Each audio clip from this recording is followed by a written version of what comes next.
نحمده ونصلي على رسوله الكريم أما بعد أحسن الكلام كلام الله وأحسن الهدي هدي محمد صلى الله عليه وسلم. أعوذ بالله السميع العليم من الشيطان الرجيم من همزه ونفثه ونفثه. يا بني آدم خذوا زينتكم عند كل مسجد وكلوا واشربوا ولا تسرفوا إنه لا يحب المسرفين. صدق الله. حضرات محترم، اللہ تعالیٰ کی توفیق سے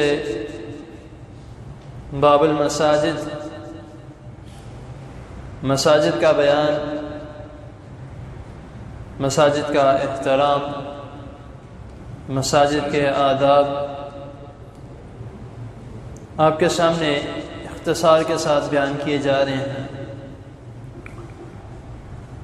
ابھی جو میں نے آپ کے سامنے آیت کریمہ تلاوت کی ہے، 8واں سپارہ، 7ویں نمبر سورۃ الاعراف، آیت نمبر 31.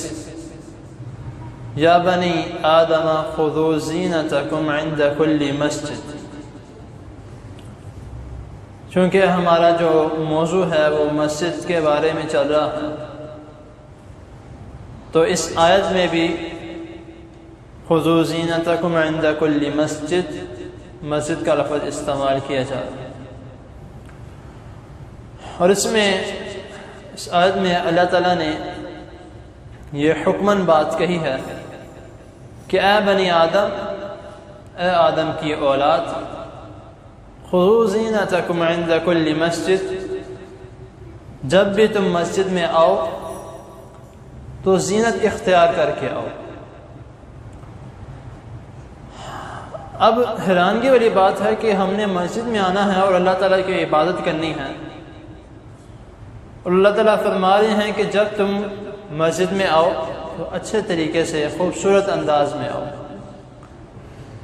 لیکن ہم یہ سوچتے ہیں کہ کوئی نہیں، جیسے بھی کپڑے پہنے ہیں، جیسے بھی ہیں، وضو کریں گے، نماز ادا کر لیں گے، ہماری اللہ تعالیٰ نماز قبول کرنے والا ہے. اس میں کوئی شک نہیں کہ ہماری عبادات سب کچھ اللہ تعالیٰ نے قبول کرنا.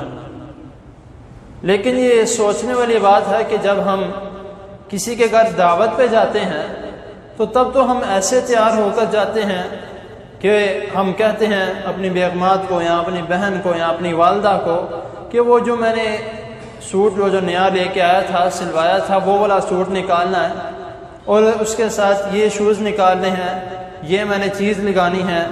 تو یعنی کہ ہم مکمل تیار ہو کر پھر ہم اس کے گھر دعوت پہ جاتے ہیں کہ بھائی اگلے نے مجھے دعوت پہ بلایا ہے تو مجھے اچھی طریقے سے خوبصورت بن کے جانا چاہیے. کیونکہ وہاں پر لوگوں نے دیکھنا ہے اور آگے سے یہ بھی پوچھنا ہے کہ بھائی یہ سوٹ بہت پیارا ہے، یہ کہاں سے لے کر آئے ہو؟ یہ گھڑی بہت پیاری پہنی ہے، یہ کہاں سے لے کر آئے ہو؟ وہاں پہ لوگ پوچھیں گے. لیکن مسجد میں کوئی پوچھنے والا نہیں ہے. اس وجہ سے تو مسجد میں بھی پوچھنے والا ہے، وہ کون ہے؟ وہ اللہ تعالیٰ. اب ہم کسی کے گھر جا رہے ہیں تو دعوت پر جا رہے ہیں، اس نے بلایا ہے تو جا رہے ہیں، ویسے تو نہیں جا رہے. تو مسجد میں بھی ہمیں جب بلایا جاتا ہے ہم تب جاتے ہیں، اور یہ بھی دعوت ہے. جب مؤذن کہتا ہے حی علی الصلاۃ حی علی الفلاح، نماز کی طرف آؤ، فلاح کی طرف آؤ، کامیابی کی طرف آؤ، وہ دعوت دے رہا ہے، وہ آپ کو بلا رہا ہے. اور جب ہم نے مسجد میں آنا ہے ہم بھی دعوت پر آئے ہیں. اب دعوت میں ہم نے وہاں پہ دعوت پہ ہم کیا کھاتے ہیں؟ مرغا گوشت وغیرہ کھاتے ہیں. یہاں پہ بھی ہم نے یہی سب کچھ کھانا ہے، لیکن کھانے کا انداز اپنا اپنا ہے. وہ کس طرح؟ اگر آپ خشوع و خضوع کے ساتھ نماز پڑھ رہے ہیں تو آپ یہ سمجھ لیں جیسے آپ گوشت کھا رہے ہیں، قورمہ کھا رہے ہیں، بریانی کھا رہے ہیں، یہ حساب ہوتا ہے. تو اگر ہم نماز بھی ہماری اگر اس طرح کی ہے تو پھر یہ آپ سمجھ رہے کہ ہم کیا کھا رہے ہیں. زینت اختیار کرنے سے کیا مراد ہے؟ ایک زینت ہوتی ہے کہ جو ہم ظاہری، جو لوگ ہمیں دیکھتے ہیں کہ ہم بہت اچھے طریقے سے بن ٹھن کے گئے ہیں، اور ایک زینت وہ ہوتی ہے جو انسان کی اپنی اندر کی زینت ہوتی ہے، باطنی زینت جس کو کہتے ہیں. اور تیسری زینت تو میں وہ کہتا ہوں جو انسان کی اپنی روحانی زینت ہوتی ہے۔ ظاہری زینت تو انسان ہر طرح سے اختیار کر سکتا ہے، لیکن اندر روحانی زینت اور باطنی زینت انسان اختیار اتنی آسانی سے نہیں کر سکتا۔ مسجد میں آنا ہے، کپڑے صاف ستھرے ٹھیک ہے، لیکن اندر کا بدن بھی صاف ہونا چاہیے، اندر روحانی بھی صاف ہونا چاہیے، دل بھی صاف ہونا چاہیے۔ ہم مسجد میں آ رہے ہیں اور کسی بندے کے خلاف بغض رکھا ہے، کینہ رکھا ہے، اس کے بارے میں کوئی غلط خیالات اپنے دل میں رکھے ہیں، اور آ کر ہم کہہ رہے ہیں اللہ مجھے معاف کر دے، اللہ تعالیٰ سے معاف نہیں کرتے۔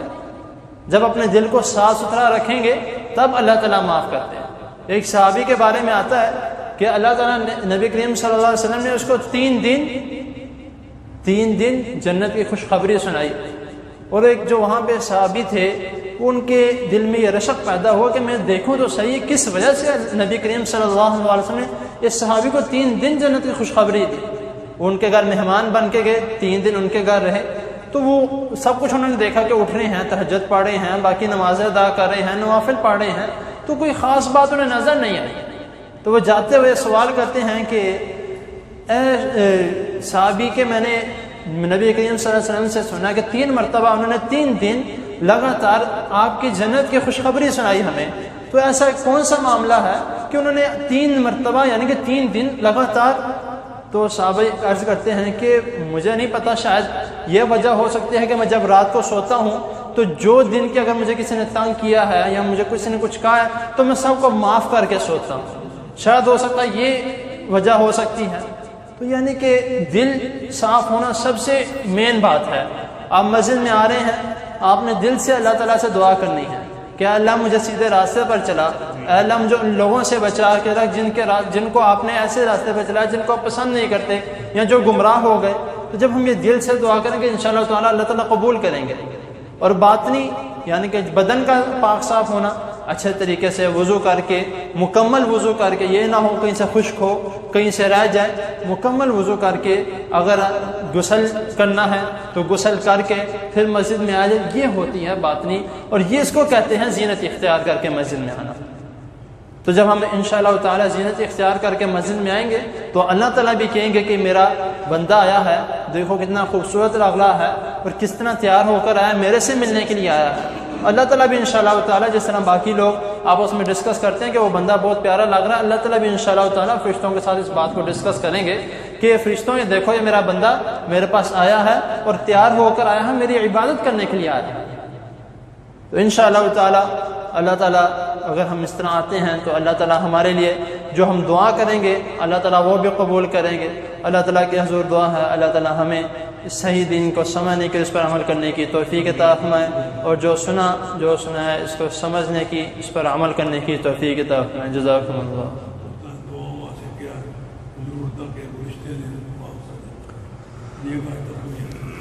الحمد لله رب العالمين والعاقبة للمتقين، اللهم صل على محمد وعلى آل محمد كما صليت على إبراهيم وعلى آل إبراهيم إنك حميد مجيد، اللهم بارك على محمد وعلى آل محمد كما باركت على إبراهيم وعلى آل إبراهيم إنك حميد مجيد، ربنا آتنا في الدنيا حسنة وفي الآخرة حسنة وقنا عذاب النار، ربنا ظلمنا أنفسنا وإن لم تغفر لنا وترحمنا لنكونن من الخاسرين، اللهم اشف مرضنا ومرضى المسلمين، اللهم اشف مرضنا ومرضى المسلمين، اللهم اشف مرضنا ومرضى المسلمين، اذهب البأس رب الناس واشف أنت الشافي لا شفاء إلا شفاؤك ألا يغادر سقما، يا شافي الأمراض اشف مرضنا ومرضى المسلمين، اللهم اعز الإسلام والمسلمين، اللهم انصر الإسلام والمسلمين، اللهم إنا نعوذ بك من جهد البلاء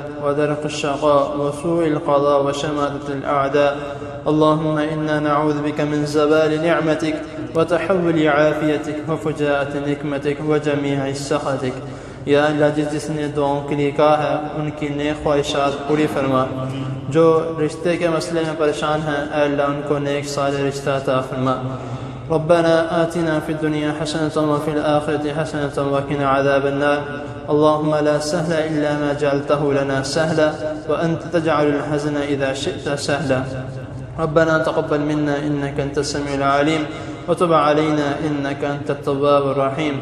وصلى الله تعالى على خير خلقه محمد وآله وأصحابه أجمعين برحمتك يا أرحم الراحمين.